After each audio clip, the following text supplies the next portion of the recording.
एक और चर्चा चल रही है सर कि प्रधानमंत्री नरेंद्र मोदी जी का कार्यकाल जो है 2.5 साल बाद समाप्त हो जाएगा, और इसी को लेकर चर्चा चले कि हरियाणा में भी शायद सत्ता परिवर्तन हो सकता है या सरकार टूट जाएगी, ऐसी उम्मीद आकांक्षा आपको लगती है? क्रिकेट का गेम और राजनीति में कभी कुछ भी हो सकता है। बड़ा आंदोलन, किसान आंदोलन जो आपके सरकार के खिलाफत में चला था, जैसे ही सरकार का गठन हुआ, तीसरी बार बीजेपी की हरियाणा में सरकार बनी, उसके बाद किसानों का रुख अलग अलग देखने को मिला।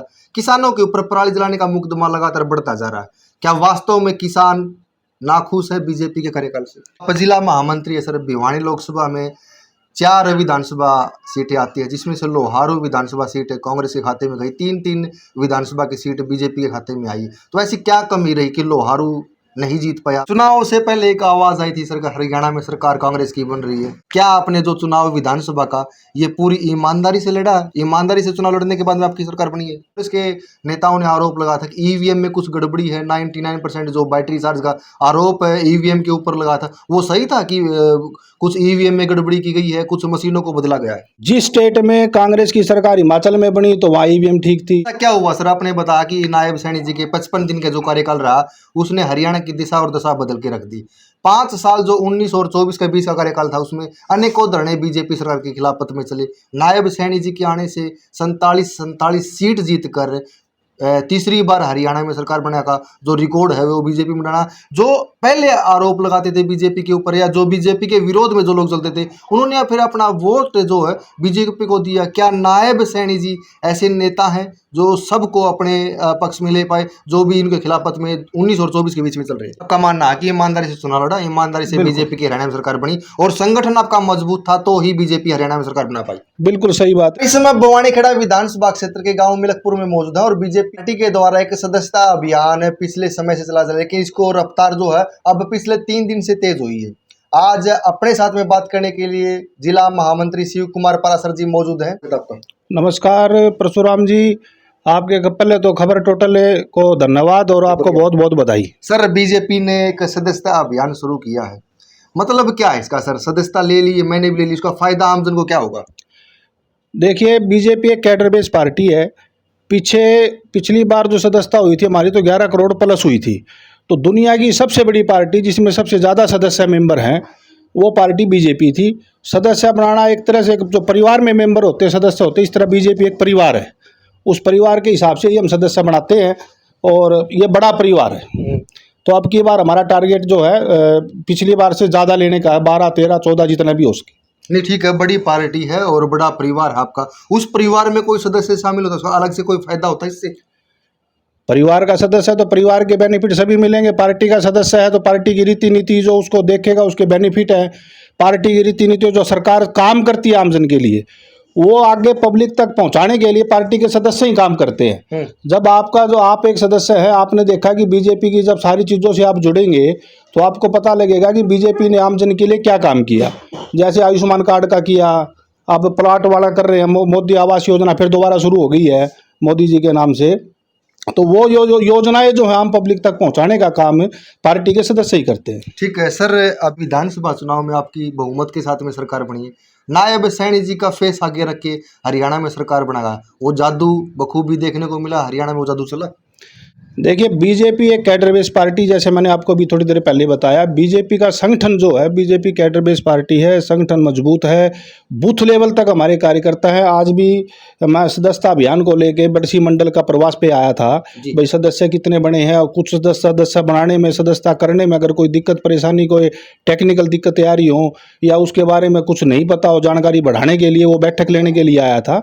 अब बड़सी मंडल ने पिछले 3 दिन से काम जो है और बढ़ाया है। अभी इनके लगभग मेरे हिसाब से 5,000 के आसपास सदस्य इनके 5,000 प्लस बन गए होंगे। तो ये 30 नवंबर तक हमारा अभियान चलेगा। वो उसी प्रकार जो ये सदस्य जो हैं ये चुनाव के अंदर काम करते हैं हमारे। भी आपने देखा होगा कांग्रेस पार्टी, नल्लो, जजपा, ये पार्टी उतने तो उनके वोट होते हैं, उतने ही आवाज़ मारने वाले होते हैं। मतलब उनका संगठन नहीं है? संगठन नहीं है, हमारा संगठन है। हमारा संगठन जो नीचे जो माइक्रो मैनेजमेंट के तौर पे जो काम होता है वो संगठन के नाते ही होता है और ये सदस्य बना के और करना ये उसका काम है, सदस्य का माइक्रो मैनेजमेंट का। और सरकार लाने में भी माइक्रो मैनेजमेंट का अहम योगदान रहा। माननीय मुख्यमंत्री नायब सैनी जी का जो आपने जादू बताया, तो माननीय मुख्यमंत्री जी ने जो काम करने के 55 दिन मिले थे, उन 55 दिनों में इतना काम कर दिया जितना कांग्रेस 5 साल में नहीं कर पाई। उनका भी जादू था, इसमें कोई दो राय नहीं, और संगठन की माइक्रो मैनेजमेंट भी थी। चुनाव से पहले एक आवाज आई थी सरकार, हरियाणा में सरकार कांग्रेस की बन रही है। जब काउंटिंग हो रही थी 8 तारीख को सुबह, सीएम साहब ने कही कि सब कुछ हमने तैयार करके रखा है। क्या आपने जो चुनाव विधानसभा का ये पूरी ईमानदारी से लड़ा? ईमानदारी से चुनाव लड़ने के बाद में आपकी सरकार बनी है? देखिए, मैं खुद भिवानी जिले की 2 विधानसभा देख रहा था, एक भिवानी विधानसभा और एक बवानीखेड़ा विधानसभा। जी। बवानीखेड़ा विधानसभा का प्रभारी था और भिवानी विधानसभा में संयोजक के नाते जिम्मेवारी थी। दोनों विधानसभा का चुनाव मैंने बड़ी नज़दीक से देखा है। मैंने अभी आपको एक माइक्रो मैनेजमेंट बताया और एक ही चीज़ ये बताई थी कि इनेलो, जजपा और कांग्रेस, इनका वोटर जो है वही वोटर है, वही सपोर्टर है, सारी चीज़ें वही हैं। वो आवाज़ मारते दिखाई देंगे आपको, बोलना वोट था। बोलना वोट था। लेकिन बीजेपी का जो वोटर है, वो जो आम पब्लिक के लिए जो काम बीजेपी ने किए, उससे जो आम पब्लिक की जो भावना बनी हुई थी। दूसरा जो मैंने बताया आपको, वर्ल्ड की सबसे बड़ी पार्टी भारतीय जनता पार्टी है, तो उसके जो सदस्य हैं, जैसे आप भी सदस्य हो, तो उन सदस्यों ने जो काम किया, परिवार का जो वोट डलवाए, आप सदस्य हो, आपके परिवार में 5 वोट है, तो आपने सदस्य होने के नाते अपना धर्म निभाया और 5 के 5 वोट भारतीय जनता पार्टी को दिलवाए। उस चीज़ का आकलन वो नहीं लगा रहे थे, उन्होंने संगठन को समझते ही नहीं, ना उनके पास संगठन है। आप कांग्रेस का अगर देखोगे तो कांग्रेस में युवा का एक चुनाव करवाते हैं, युवा अध्यक्ष के लिए सिर्फ युवा का चुनाव होता है। लेकिन भारतीय जनता पार्टी 1980 में बनी थी, उससे पहले 1951 में जनसंघ बना था।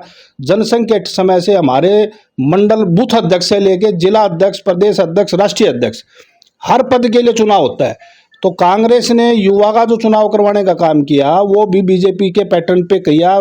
और पार्टियां पीछे भी उनकी योजनाओं को, उनके संगठनात्मक जो देखोगे संगठन को कैसे चला रहे हैं वो, तो सारी चीज़ें अगर आप पूरा गहराई से देखोगे तो बीजेपी के पैटर्न पे धीरे धीरे वो लेके आ रहे हैं। और पब्लिक भी समझदार है, जब वो राजनेता जो पार्टियों के बीजेपी का पैटर्न को पकड़ रहे हैं, तो फिर आम पब्लिक सीधा क्यों नहीं पकड़ सकती? मीडिएटर की क्या जरूरत है? इसलिए आम जनता ने बीजेपी को वोट किया और स्पष्ट बहुमत में सरकार बनी। हमें पहले से अंदर पता था भी बीजेपी की सरकार स्पष्ट बहुमत में आने वाली। आपका मानना है कि ईमानदारी से चुनाव लड़ा, ईमानदारी से बीजेपी की हरियाणा में सरकार बनी और संगठन आपका मजबूत था तो ही बीजेपी हरियाणा में सरकार बना पाई। बिल्कुल सही बात। संगठन के दम पे जो कुछ होता है वो संगठन पे होता है। परिवार है, एक बड़ा परिवार हो गया। एक परिवार बिखरा हुआ हो, एक परिवार एकजुट हो, तो एकता ही होती है। बीजेपी कैडर बेस पार्टी है, सारा संगठन एक होता है। टिकट किसी को मिले, हमारा चुनाव निशान जो है, कैंडिडेट जो है कमल का फूल है। वो पार्टी किसी को राष्ट्रीय संगठन, प्रदेश संगठन, जिसको भी हमारे पास कैंडिडेट बना के भेज देता है। प्रत्येक सदस्य को, प्रत्येक पदाधिकारी को ये पता है कि हमारा कैंडिडेट कमल का फूल है, फिर चाहे इंसान कोई भी हो। 8 तारीख को जैसे ही गिनती शुरू हो रही, इसके नेताओं ने आरोप लगा था कि ईवीएम में कुछ गड़बड़ी है। 99% जो बैटरी चार्ज का आरोप है ईवीएम के ऊपर लगा था, वो सही था कि कुछ ईवीएम में गड़बड़ी की गई है, कुछ मशीनों को बदला गया है? भाई वह एक पुरानी कहावत है, नाच न जाने आंगन टेढ़ा।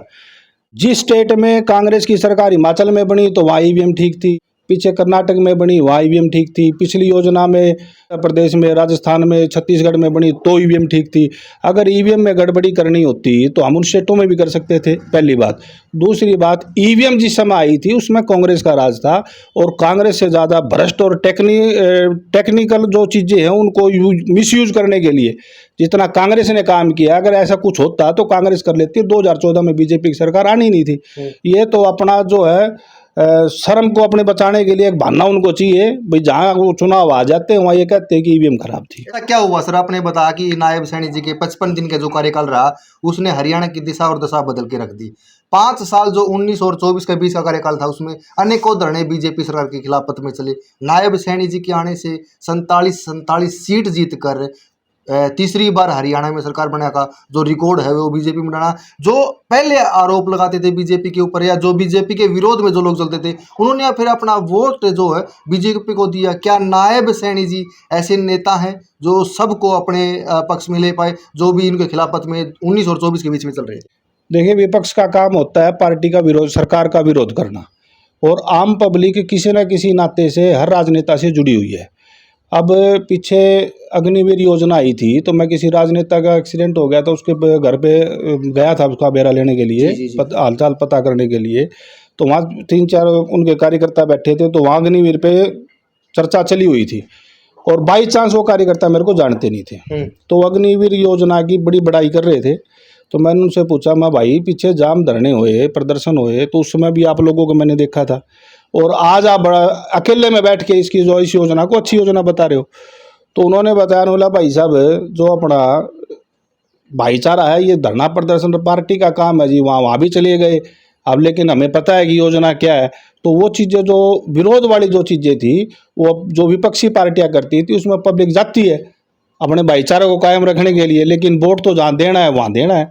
सरकार को, उनको पता है कि सरकार कौन सी अच्छा काम कर रही है और कौन सी बुरा कर रही है। आप जिला महामंत्री है सर, भिवानी लोकसभा में 4 विधानसभा सीटें आती है, जिसमें से लोहारू विधानसभा सीट कांग्रेस के खाते में गई, 3 विधानसभा की सीट बीजेपी के खाते में आई। तो ऐसी क्या कमी रही कि लोहारू नहीं जीत पाया, 3 विधानसभा जीत पाए? देखिए, एक चीज़ है, लोहारू सीट भी हम ज़्यादा वोटों से नहीं आ रहे, 600 वोटों से आ रहे हैं। लोहारू में हमारी तगड़ी फाइट थी, लेकिन थोड़ा सा वहाँ शोरान नॉन शोरान, वहाँ जो लोहारू का जो समीकरण है चुनाव का, वो बिल्कुल अलग है। उसमें थोड़ा सा हमारा कार्यकर्ता रह गया पीछे मदद करने में, और सारी जितने 100 की 100 अगर बीजेपी जीत जाएगी तो विपक्ष भी तो चाहिए, या काम करने में लोहारू नहीं पीछे रहा, बीजेपी साहब कुछ काम नहीं कर पाए? ऐसी कोई बात नहीं। लोहारू हल्के में बहुत ज़्यादा काम हुआ, टेल तक पानी पहुँचा, और सोलर प्लांट के सोलर के वे भी लगे, बहुत काम किया दलाल साहब ने। काम में कोई नहीं, लोहारू हल्का वाले आप जो है पछता रहे हैं। पहले तो ये था कि भाई चलो 1-2 वोट से अपने से कोई फर्क नहीं पड़ना, ये नहीं होना, उम्मीद भ्रमित हो रहे थे थोड़ा सा, और ऐसी कोई बात नहीं, काम नहीं किया और नहीं किया। विपक्ष भी रखना है, अगर विपक्ष रह गया, अगर सारी की सारी बीजेपी जीत जाती तो विपक्ष कहाँ रहता है। और चर्चा चल रही है सर कि प्रधानमंत्री नरेंद्र मोदी जी का कार्यकाल जो है 2.5 साल बाद समाप्त हो जाएगा, और इसी को लेकर चर्चा चले कि हरियाणा में भी शायद सत्ता परिवर्तन हो सकता है या सरकार टूट जाएगी। ऐसी उम्मीद आकांक्षा आपको लगती है? ऐसा कुछ भी नहीं है। वैसे तो देखो, गेम और क्रिकेट का गेम और राजनीति में कभी कुछ भी हो सकता है, लेकिन ऐसा संगठन को, बीजेपी के संगठन को आप देखोगे, मोदी जी के कार्यकाल को देखोगे, उनकी कार्यप्रणाली को देखोगे, तो ऐसा कुछ भी संभव नहीं है। विपक्ष का तो काम है कुछ ना कुछ बोलना, वो पुराना गाना भी है, कुछ कुछ तो लोग कहेंगे, लोगों का काम है कहना। तो वो वही बात है, वो कहते रहते हैं विपक्ष वाले, पता नहीं 14 से कुछ ना कुछ कह रहे हैं, लेकिन सारी चीज़ें हो नहीं रही। लेकिन बाद में जब फैसले होते हैं बीजेपी के, तो वही पब्लिक और वही राजनेता ये कहते हैं, बोले भाई बीजेपी वाले नहीं, मेरा के कर दे, इनका किसी को कुछ आइडिया नहीं है। बड़ा आंदोलन, किसान आंदोलन जो आपकी सरकार के खिलाफत में चला था, जैसे ही सरकार का गठन हुआ, तीसरी बार बीजेपी की हरियाणा में सरकार बनी, उसके बाद किसानों का रुख अलग अलग देखने को मिला। किसानों के ऊपर पराली जलाने का मुकदमा लगातार बढ़ता जा रहा है। क्या वास्तव में किसान नाखुश है बीजेपी के कार्यकाल से?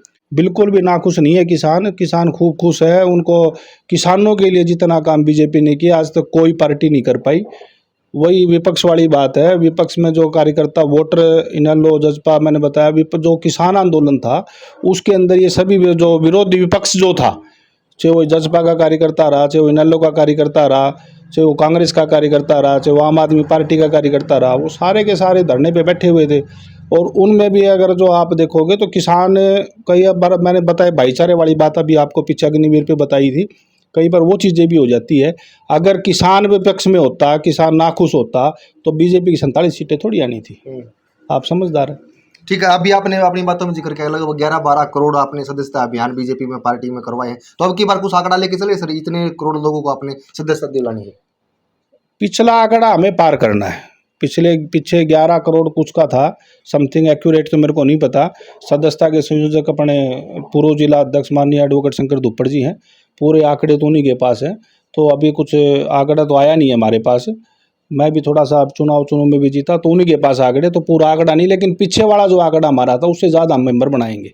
चलो, शुक्रिया आपका, बहुत बहुत धन्यवाद सर बात करने के लिए। धन्यवाद आपका बहुत। ये शिव कुमार जी हैं, जिला महामंत्री है बीजेपी के, और आज मेलकपुर गांव में जो सदस्यता अभियान बीजेपी की पार्टी की तरफ से चलाया गया, आज बबलू यादव के आवास स्थान पर पहुंचे, और जो लोगों ने उत्साह दिखाया कि इस बीजेपी में पार्टी में शामिल हो रहे हैं, उनकी सदस्यता ले रहे हो, तो उनका कितना फायदा आम जन को होने वाला है। शिव कुमार जी ने बताया कि बीजेपी के खिलाफ में जो बोले गए कांग्रेस के बोल थे, वो उन्हीं को देखने पड़े। हरियाणा में तीसरी बार अगर रिकॉर्ड बनाया तो वो बीजेपी ने बना, 47 सीट जीत कर हरियाणा में तीसरी बार बहुमत के साथ में बीजेपी सरकार बनी है। और जो आरोप कांग्रेस ने बीजेपी के ऊपर लगाए थे, किसान आंदोलन एक बड़ा आंदोलन बीजेपी के खिलाफ में रहा था, लेकिन वोट बैंक अगर उनका देखा जाए तो कहीं न कहीं किसान भी खुश है दिखाई दे रहे थे बीजेपी के कार्यकाल से। नायब सैनी जी का जादू चला है और हरियाणा में तीसरी बार प्रचंड बहुमत के साथ में सरकार बनाई है। शिव कुमार जी के अपने विचार सुने, कितने सही कितने गलत, सब कमेंट के माध्यम से अपनी प्रतिक्रिया जो लिखी। शुक्रिया, धन्यवाद।